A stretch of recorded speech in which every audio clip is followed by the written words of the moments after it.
Hi cuties, welcome to Kitcast. तो आज हम लोग बात करने वाले हैं वापस से दीपिका कक्कर के बारे में। तो जहाँ से हम लोग ने लास्ट पॉडकास्ट छोड़े थे वहीं से कंटिन्यू करने वाले।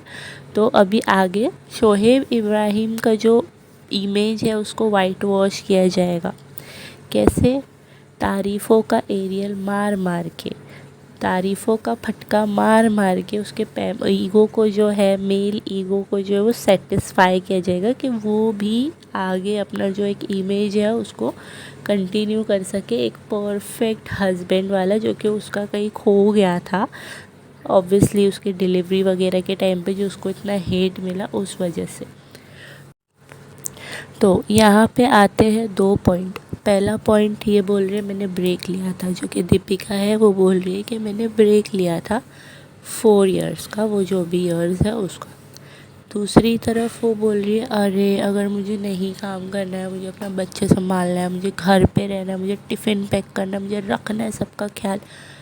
तो आपको किसने बोला कि आप काम करो? या मैंने तो कभी इनके लिस्ट में कोई ऐसा कमेंट नहीं देखी कि नहीं आप ऑन स्क्रीन आओ, आप वापस से कम बैक करो। कभी भी किसी ने नहीं, क्योंकि व्लॉग में ही ये इतना देख चुकी है कि अब एक रहता है ना, एक स्किन मतलब एक फेस वैल्यू जो रहती है वो एकदम ऐसे बोर हो जाए इंसान की। हाँ ठीक है, अभी इतना देख ले। और आपने जो सीरियल की वजह से आपको इतना फेम मिला, वो सीरियल आप जब रियल लाइफ में ही फेक तरह से इतना प्ले करो, इतना प्ले करो, तो शायद ही किसी को ये ख्याल भी आएगा कि अरे ऑन स्क्रीन आओ। आप of screen he on screen वाला खेल रहो तो आपको कौन ही बोलेगा। तो आप ऐसे प्रिटेंड करना बंद कर दो कि आप बहुत ज़्यादा एकदम ट्रोल हो रहे हो। आप ट्रोल इसलिए नहीं हो रहे हो कि आपने आराम करे, आपने बच्चा संभाला। आप ट्रोल इसलिए हो रहे हो कि आपने जो ये बेचारी बनने का ड्रामा किए कि अरे मैं तो बहुत बेचारी हूँ, बेचारी हूँ, बेचारी हूँ, जो कि आप हो नहीं। बट फिर वो बेचारी आप बनते हो, पब्लिक सिंपैथी देती है,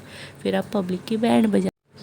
तो ये एक लौती ऐसी एक्ट्रेस होंगी जिसने सिर्फ एक इंसान के चलते अपना करियर, अपनी फेम, अपनी इतनी बड़ी फॉलोइंग, इतनी ज़्यादा, इतनी कल्ट इनकी जो फ़ैन बेस थी, इन्होंने अपनी इतनी अच्छी फ़ैन बेस को अपने खिलाफ़ बना दिया। क्यों? सिर्फ़ एक इंसान के चलते, सिर्फ़ एक इंसान, और वो है शोहेब इब्राहिम, जो कि बेचारे को तो कुछ पता भी नहीं है। बट वो तो ठीक है, उसका इतना जो है वो इतना शातिर नहीं है, बट ये उसके चक्कर में इसने इतना सारा घान कर चुकी है। तो अभी जहाँ तक की बात आती है, आगे उसको सवाल किया जाता है कि बेटी वाला पॉइंट जो भी है कि, तो वो बोलती है हाँ मैं बहुत अफेक्ट हुई, बट ये बात सच नहीं है। आप अंधों की तरह विश्वास मत करो, मतलब एकदम आँख मूंद के विश्वास मत करो। आप इन जो भी कुछ लोग ऐसा बोलते हैं, बट आप लोग विश्वास मत करो। तो अगर हम लोग इस बात पे विश्वास नहीं करें कि आपकी बेटी है, तो इस बात पे विश्वास कैसे करें कि आपका जो एक्स हस्बैंड है वो आपको मारता था, या जो भी आपने एलिगेशंस लगाए वो सच है? फिर सवाल यहाँ भी सेम आता है कि आपके, अगर हम लोग ये बात नहीं मान सकते तो ये बात पे भी सच्चाई कहाँ है, प्रूफ कहाँ है? ओके। फिर बात आती है कि जो इनकी जो फैमिली है ये बहुत सपोर्टिव है, इनकी फैमिली में बहुत इक्वालिटी है, ये लोग बहुत इक्वालिटी, प्यार, सुकून में बहुत ज़्यादा बिलीव करते, सुकून ढूंढते। ठीक है, तो 2 क्वेश्चन यहाँ पे एकदम क्लियर आते हैं। अगर सब एक दूसरे को पैम्पर करते हैं, सब एक दूसरे के लिए रहते हैं, तो वो तो हमको व्लॉग में अच्छे से दिखता है कि कौन किसके लिए कितना कब कहाँ रहता है। ठीक है। दूसरी बात जो ये बोल रहे इक्वालिटी, तो इक्वालिटी का सबूत तो सबा हर व्लॉग में देती है। हर व्लॉग में उसका एक जो है ना, एक हर्ट पोर्शन के, मतलब भाई के लिए ये, बट मेरे लिए नहीं, क्योंकि भाई काम करता था, क्योंकि भाई एक लड़का है तो उसके लिए ये, बट मेरे लिए क्यों नहीं?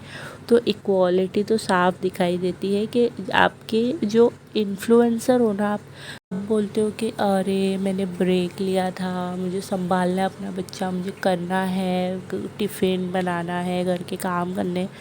तो आप, पहली चीज़ तो आपने कोई ब्रेक नहीं लिया था, ये आपका डिलीलू वर्जन है कि अरे मैंने ब्रेक लिया था, मैं कम बैक कर रहा हूँ। आपका कम बैक कितना फुसकी निकला वो तो दिख गया।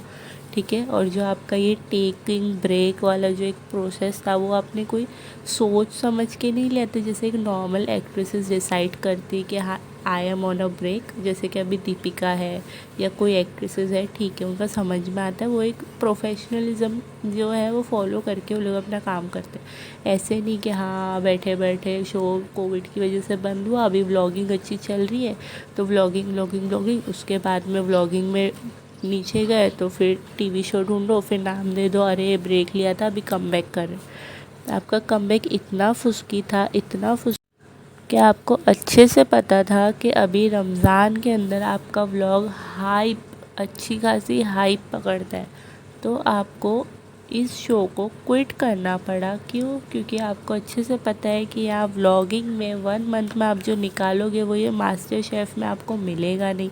प्लस मास्टर शेफ़ में आपको कोई इतना भाव दे नहीं रहा था, प्लस आपको दिख रहा था कि और भी कॉम्पिटिटर्स है जो आपसे बहुत ज़्यादा अच्छा कर सकते हैं। इसके लिए आपको एक सीधा सिंपल एक रीज़न मिल गया, जो कि वो था एक बेल्ट। और वो बेल्ट क्विट करने के बाद उस पॉइंट ऑफ जो है उस चीज़, उस बात से निकलने के बाद आपको ना हाथ दुखा, ना ही तो आपको वो बेल्ट की नीड लगी वापस। मतलब अगर इतना पुराना दर्द उठा था तो वो इतनी जल्दी बैठ गया, और अगर वो इतना जल्दी ही बैठने वाला था तो आपने फिर क्यों छोड़े शो, क्यों क्विट करे?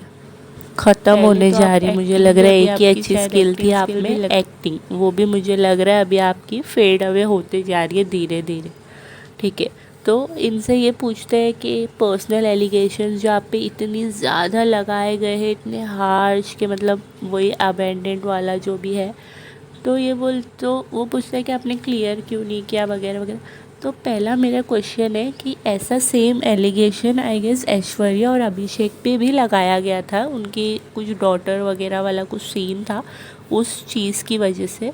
तो उन्होंने क्लियर एक एक्शन लिए थे, जो कि लॉ के थ्रू वो गए थे, और उन्होंने कुछ समथिंग एक प्रोसेस होता है, वो प्रोसेस के थ्रू उन्होंने वो चीज़ को फॉलो करे थे, उसके बाद वो इस एलिगेशन को क्लियर करे थे। बट इनके केस में तो मुझे ऐसा कुछ नहीं दिख रहा है, उल्टा ये तो इस एलिगेशन को इतना यूज़ कर चुके हैं, इतना यूज़ कर चुके हैं जिसकी तो कोई लिमिट है ही नहीं। इस एलिगेशन को यूज़ कर कर के ही इनकी व्लॉगिंग 4 इयर्स तक चल रही है। क्योंकि आप अच्छे से आप अगर नोटिस करो तो जो भी कोविड के व्लॉगर्स थे वो अभी किसी को शायद नाम भी नहीं याद होगा, बट ये एक ऐसे कंसिस्टेंट व्लॉगर है जो अभी भी चल रहे हैं, ठीक है। थोड़ा बहुत डाउन गए हैं बट फिर भी उनके मुताबिक अच्छे ही चल रहे हैं, ठीक है। तो बट इनको ये क्लियर नहीं करना है। बट अभी भी जब इनसे ये पूछा गया तो इन्होंने बात को ऐसे ट्विस्ट किया कि देखो आप आँख मूंद के भरोसा मत करो, मैं होती तो मैं किसी माँ पे ये एलिगेशन नहीं लगाती। दूसरी चीज़, बट आप ये क्यों नहीं क्लियर करते हो कि ऐसा कुछ नहीं है, मैं आज क्लियर बोलती हूँ। नहीं, आपने उल्टा और उस चीज़ को पहले तो 4 साल बाद जब सब भूल गए थे तो आपने वो मुद्दा खुद उछाले, फिर आपने क्या बोले कि प्रूफ लेकर आओ। मतलब आप वो आग को और पेट्रोल डाल रहे हो कि वो आग, और उस आग को आप पेट्रोल डाल के उसकी हाइप कर रहे हो कि मतलब और लोग उस चीज़ में उछले और आपको उस चीज़ की जैसे फेम मिले। सीरियसली, मतलब आप लोगों को ये बोलते हो कि हाँ सॉरी टू से में क्या, अरे हमारे नाम पे रोटियां सेक रहे हैं, अरे सेक लो, अरे खा लो। आप किसके नाम पे रोटियां सेक रहे हो, वो तो और भी बुरा रीज़न है। प्लीज़ थिंक अबाउट इट कि आप क्या कर रहे हो। आपका इन्फ्लुएंस ऐसा है कि मैं एक रिलेटेबल मिडिल क्लास घर की हूँ, मुझे सब करना है, मैं अपना घर संभालती हूँ, बच्चा संभालती हूँ, but back of the camera सबको नहीं पता है ना। जो आपकी ऑडियंस है वो इतनी मासूम है, उनको नहीं पता है कि आप सिर्फ करछी हिलाते हो। आपको तो सारा कटा कटाया लाया लगाया सब सामान मिलता है, खाली मिक्स और जो भी है प्रेजेंटेशन करना, उसके अलावा तो आप कुछ करते नहीं होंगे। जो बात के जो काम है जैसे डिश वॉश करना, बाकी सारी चीज़ें, वो सब तो नॉर्मल इंसान को ही पता है ना कि भाई कितना वो एक रहता है। बट आपके लिए वो चीज़ वैसी नहीं है। बट आप क्या कि आप बहुत ज़्यादा डाउन टू अर्थ हो, आप बहुत ज़्यादा मिडिल क्लास और एक रिलेटेबल लेडी हो, आप बहुत ज़्यादा कुकिंग करते हो तो आप रिलेटेबल हो गए, आप अपना बच्चा संभालते हो तो आप रिलेटेबल हो गए। नहीं, कोई भी नॉर्मल लेडी ऐसे कुकिंग नहीं करती कि सिर्फ 4 सामान मिलाए, करछी हिलाए, खाना बन जाए। नहीं, ऐसा जादू हर लेडीज़ के पास नहीं है। दूसरी चीज़, हर कोई अपने बेबी को इतना ज़्यादा टाइम नहीं दे सकती, क्योंकि वो एक्चुअल में अपने पूरे घर के शेड्यूल को मैनेज करती है। और उन लेडीज़ को रियल रिस्पेक्ट डिज़र्व होती है, ना ही कि आप जैसे एक लेडी जो कि यूट्यूब से लाखों कमा रही है और आराम से अपनी लाइफ, ठीक है। तो आगे इनसे सवाल किया जाता है कि हमको मतलब आप मतलब ये बोलती है कि मुझे हम लोग बहुत एक दूसरे को कंफर्टेबल फील कराते हैं। शोहेब इज़ ऑलवेज़ लाइक तुम खुश होना, तुम खुश होना। शोहेब का हर वक्त यही रहता है कि तुम खुश होना, अपनी खुशी के लिए करो, अपनी खुशी के लिए करो।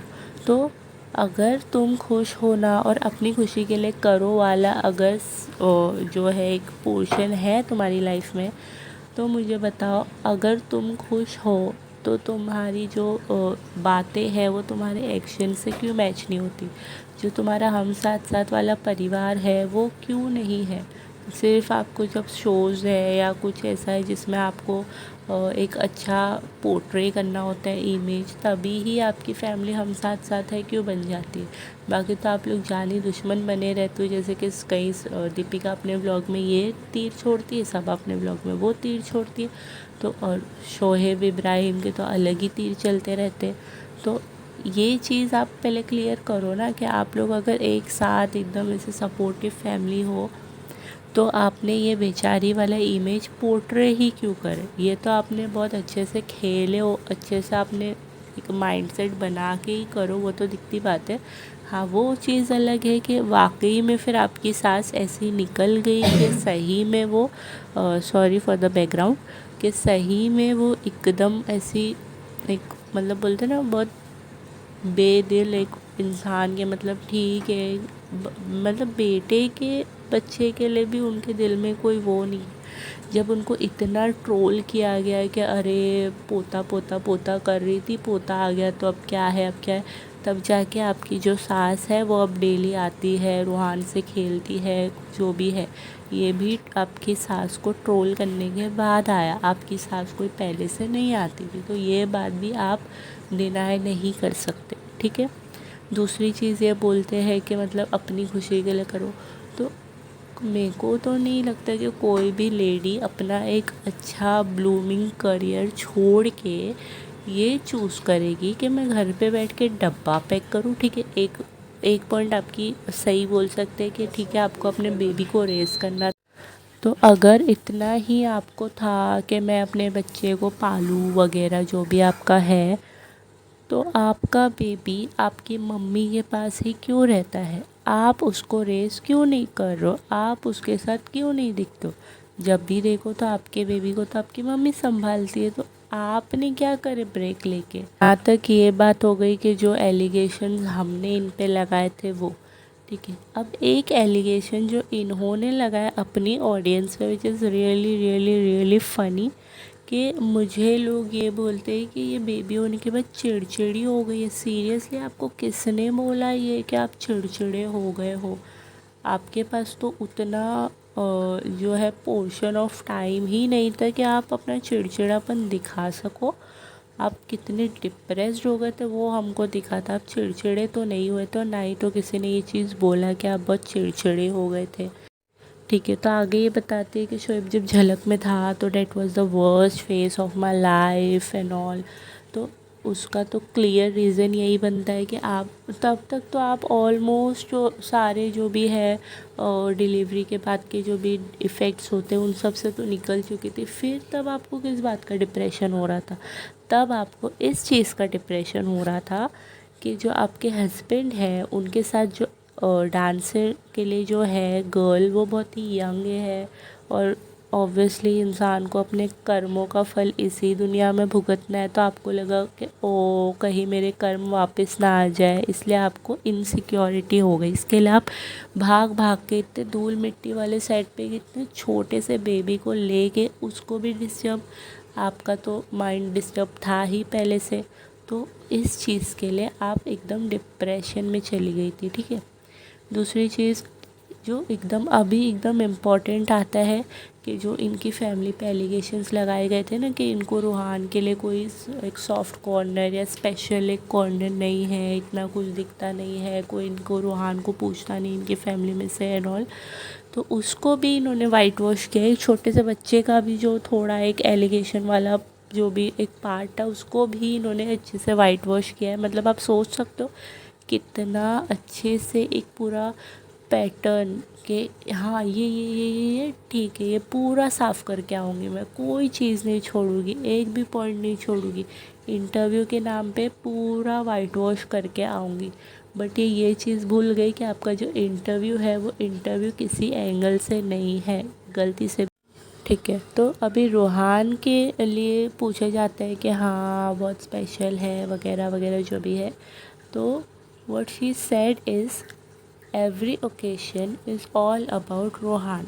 मतलब हर ओकेशन पे सबसे पहले जो है वो रूहान का ही सब लोग सोचते हैं, रूहान के लिए ही सब लोग सब कुछ करते हैं। किसने क्या किया पहले तो वो बताओ। एवरी ओकेशन तो छोड़ो, उसके खुद के ओकेशन बर्थडे के लिए भी कोई ने पहले से कोई सरप्राइज़ या कोई बर्थडे पार्टी कुछ भी नहीं, कुछ भी नहीं। एक बच्चा है तुम्हारे घर में, एक कोई भी घर में एक बेबी हो ना तो उसको तो एकदम ऐसे रखते हैं कि मतलब एकदम हीरा ऐसे रहता है वो। सबा के लिए तो वो एक ही है, सबा के लिए अपने खुद के भाई के बच्चे के लिए उसके दिल में एक सॉफ्ट कॉर्नर नहीं था कि एक ही है, चलो मैं अपना मतलब ऑब्वियसली कोई भी होगी ना जिसके भाई का एक बेबी है, एक के कितने भी रहे उसके लिए सब स्पेशल हो जाते हैं। तो सबा ने एक भी बर्थडे सेलिब्रेशन या कोई भी ओकेशन पे कि रूहान के लिए लेना है या दादी के थ्रू कि रूहान के लिए करना है, ये हम लोग को कहीं नहीं दिखा। तो ये भी आपका पॉइंट गलत हो जाता है कि every occasion is all about Ruhaan, ठीक है।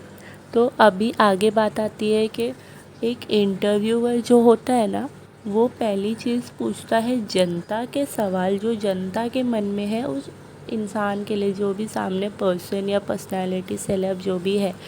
ये नहीं कि उस सेलेब को जनता को क्या बताना है वो पोर्ट्रे करता है, ठीक है। तो ये चीज़ फॉर श्योर तो शायद उन्होंने कोई क्लासेस नहीं लिया होगा या कोई नॉलेज नहीं है, बस खाली हाँ स्टार्ट किया सेलेब्स बुलाओ गान करो, ठीक है। तो इनको पूछा जाता है कि पर्सनैलिटी के ऊपर से इनके ऊपर बहुत वो लगा है कि अरे आप तो बहुत परफेक्ट नहीं हो, आप ये वो वगैरह वगैरह। तो ये बोलते हैं कि नहीं मैं परफेक्ट नहीं हूँ, ठीक है, मुझसे नहीं होती राइट, ये वो हर कोई परफेक्ट नहीं होता एंड ऑल, ठीक है। आपकी पर्सनैलिटी परफेक्ट नहीं है बट आपकी फैमिली एकदम परफेक्ट है, वाओ। उसको भी वो बेवकूफ़ क्या बोलूँ मैं, वो इस चीज़ को और जो बोलते ना क्लियर कर रहा है कि हाँ आप बहुत ही imperfectly perfect family and all है आपके पास। सीरियसली मतलब क्या है, पेड इंटरव्यू दे रहे थे क्या आप? पेड पापराजी देखा था, पेड इंटरव्यू भी अभी दिखा दिया आपने, ठीक। तो आगे उन्होंने क्या कॉम्प्लीमेंट किया कि अरे रूहान तो जिस एनवायरनमेंट में इतने काइंड, इतने अच्छे, इतने लविंग इन्वायरमेंट में वो ग्रो होगा, wow he will be very kind and all. वो कितना काइंड इन्वायरमेंट है वो तो हमको व्लॉग में क्लियर दिखता है, ठीक है। और दूसरी चीज़ उस वो जो एनवायरनमेंट है ना उसमें शायद वो सिर्फ वो छोटा सा बेबी वो सिर्फ यही देखता है कि कैमरा लेके ही घूमना है दिन रात। आई गेस एक छोटे से बेबी को सिर्फ इतना ही अभी तक तो वो पिकअप कर सकता है, ठीक है, कि कैमरा लेके ही आपको घूमना है। वो भी आई गेस थोड़े टाइम बाद शायद यही बोले कि मुझे भी ये ला के दो, मुझे भी आप लोग की तरह कैमरा लेके घूमना है। क्योंकि जो बच्चे ने थ्रू द बर्थ जो चीज़ देखा है आई गेस वो वही पिक करेगा। उसको कहीं बाहर नहीं लेके जाना है, कोई एक्टिविटीज़ नहीं कराना है, ओनली एंड ओनली कैमरा लाओ, रूहान हंसो, रूहान ये करो, रूहान चिल्लाओ। चिल्लाना तो आप उसको जो अभी सिखा रहे हो वो एग्रेशन आएगा बच्चे के अंदर, ये भी आपको नॉलेज नहीं है। ओके क्यूटीज़, टेक केयर, मिलते हैं नेक्स्ट वीडियो में, बाय।